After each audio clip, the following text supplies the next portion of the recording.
ذواتا أفنان فبأي آلاء ربكما تكذبان خلق الإنسان من صلصال كالفخار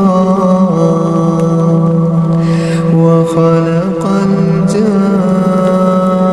الجان من مارج من نار فبأي آلاء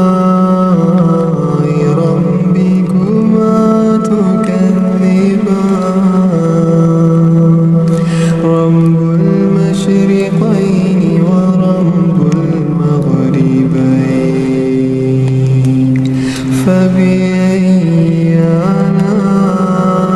آلاء ربكما تكذبان مرج البحرين يلتقيان بينهما برزخ لا يبغيان فبأي آلاء ربكما تكذبان يخرج منهما اللؤلؤ والمرجان فبأي آلاء ربكما تكذبان وله الجوار المنشآت في البحر كالأعلام فبأي آلاء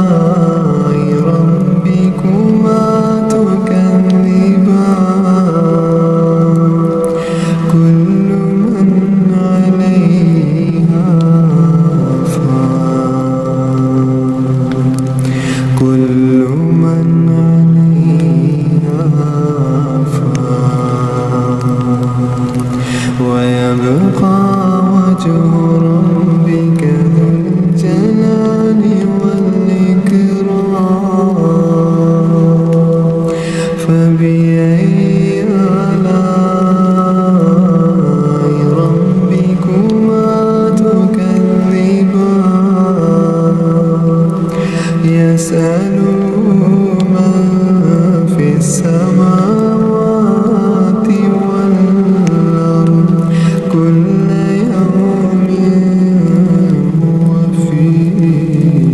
شأن فبأي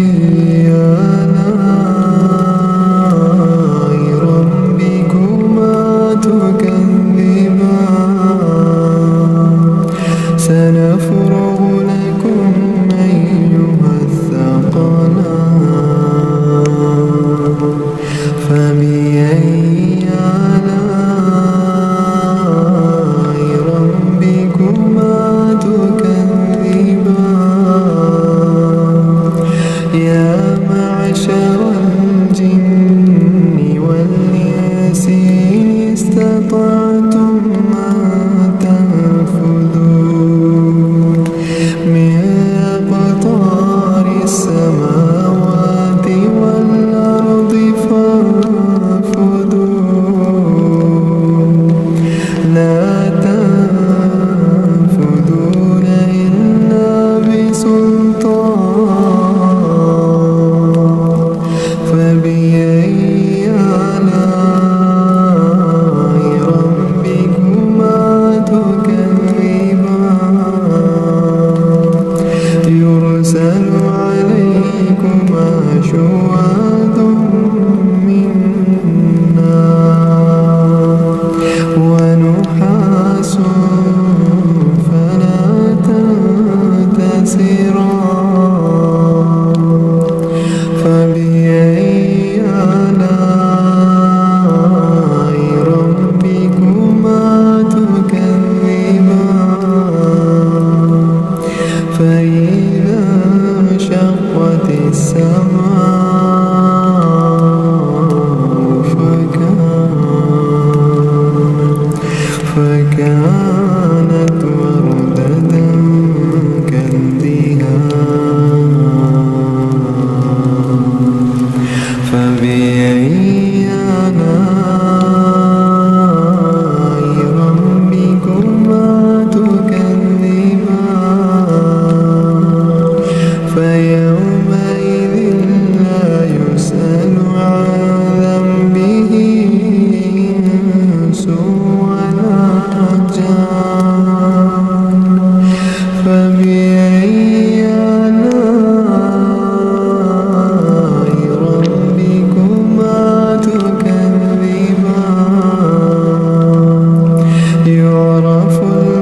خيرا